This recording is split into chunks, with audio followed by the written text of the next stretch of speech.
একটা লোক কি করে অতটা নীচ হতে পারে বলো তো? এতটা জঘন্য হতে পারে যে একটা...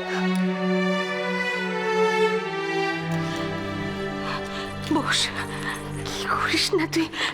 বস, তখন থেকে বলছি জামা কাপড়টা ছেড়ে নিয়ে নিজের ঘরে বিশ্রাম নি।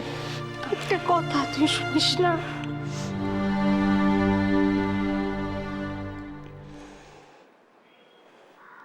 আমরা যে রাধাকে বাঁচাতে পেরেছি এই অনেক। আমাদের সমাজকে চিনিস না তুই? মেয়েদের কোনো দোষ না থাকলেও সারা জীবন মেয়েদেরই শাস্তিটা পেয়ে যেতে হয়। ওট ওট ওট ওট, কথা শোন মা, জামা কাপড়টা ছেড়ে নিজের ঘরে গিয়ে বিশ্রাম নিয়ে যা।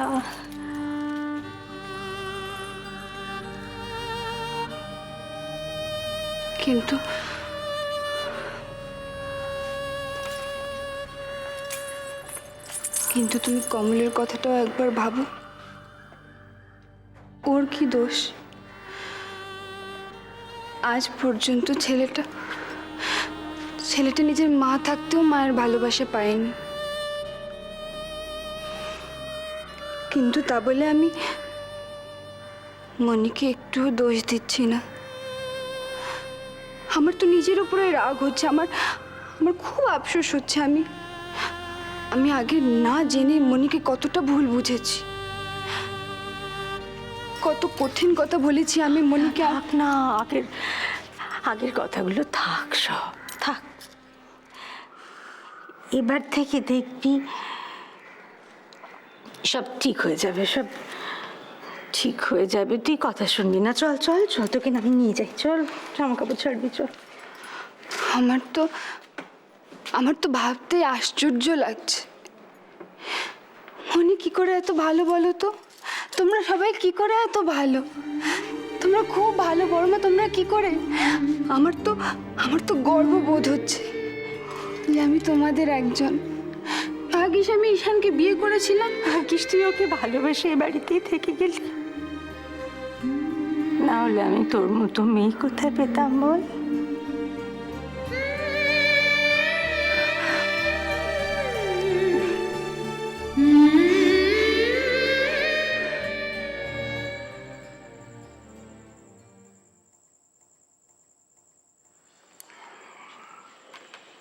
ললিতা, টায়ার্ড লাগছে? প্রচন্ড মাথা ধরেছে। আমি টিপে দেবো?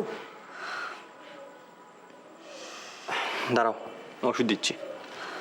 আরে না না না না না না, আমি ওষুধ খেয়ে নিয়েছি। সত্যি বলছো? কি আশ্চর্য, মিথ্যে বলবো কেন? আমার কি নিজে সুস্থ হওয়ার ইচ্ছে নেই নাকি?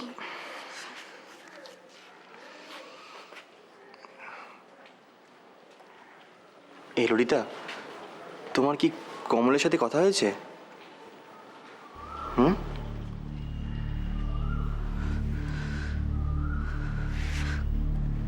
কমলের ব্যাপারটা যতবারই ভাবছি বুকের ভিতরটা কিরকম যেন একটা করছে। আর একটু দেরি হয়ে গেলে ঈশান সমস্ত শেষ হয়ে যেত, সব কিছু। আমরা কি করে সামলাতাম বলো তো মনিকে? মনির অবস্থাটা একবারও ভেবেছো? কমল যে এমনটা কেন করলো বুঝতে পারছি না। এত ভালো স্টুডেন্টও, স্পোর্টসের জন্য স্পন্সরও পেয়েছে, কিন্তু ওর ফ্রাস্ট্রেশনের কারণটা বুঝতে পারছি না। মনি,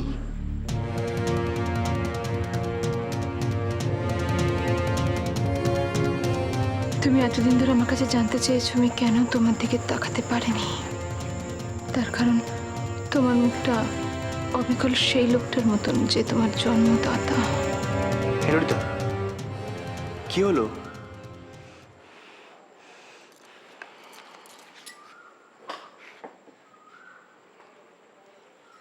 এবারে যে এমনটা কি ঘটলো বুঝতে পারছি না। সেই ছোট্টবেলা থেকে দেখছি মনি কমলকে একটুও ভালোবাসে না। কারণটা আমরা কেউ জানি না। ললিতা, কারণটা কি কমল জানতে পেরে গেছে?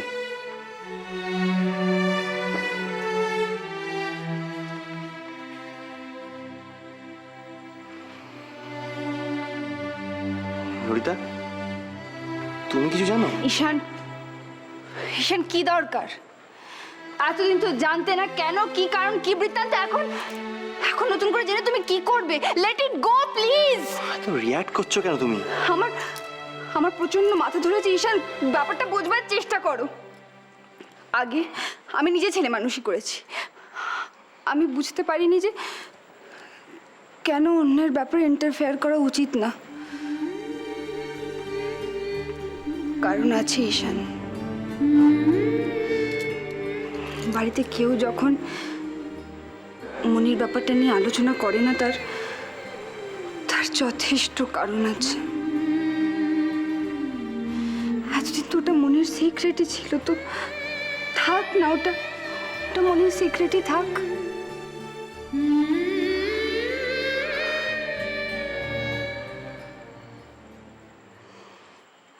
ললিতা, তুমি শুয়ে পড়ো।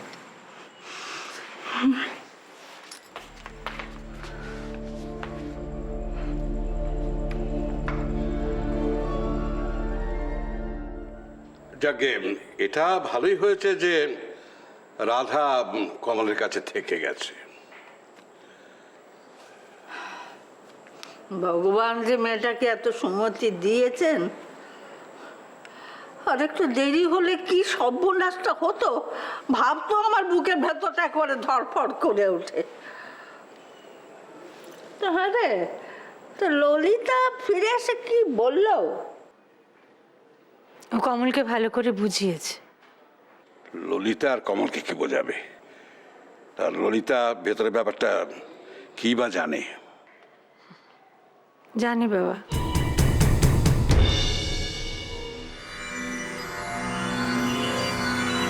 ললিতা সব জেনে গেছে মা।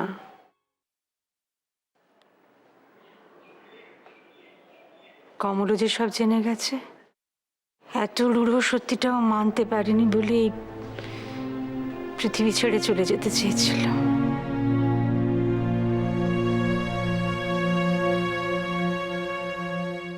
কমল জেনে গেছে সেটা ঠিক আছে, কিন্তু ললিতা জেনে গেছে মানেই তো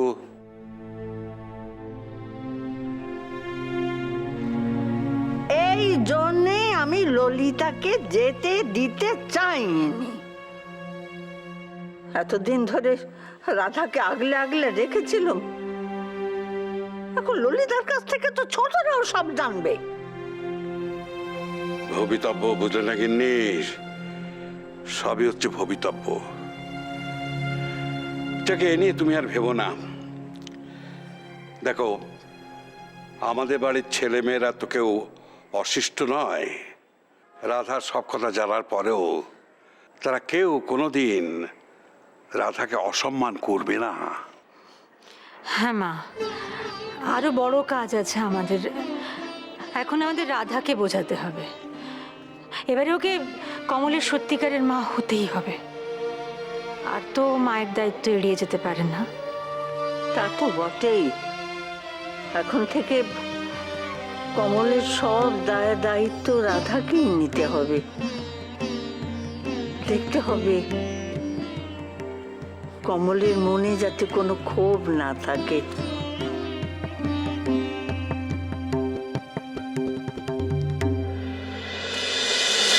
গো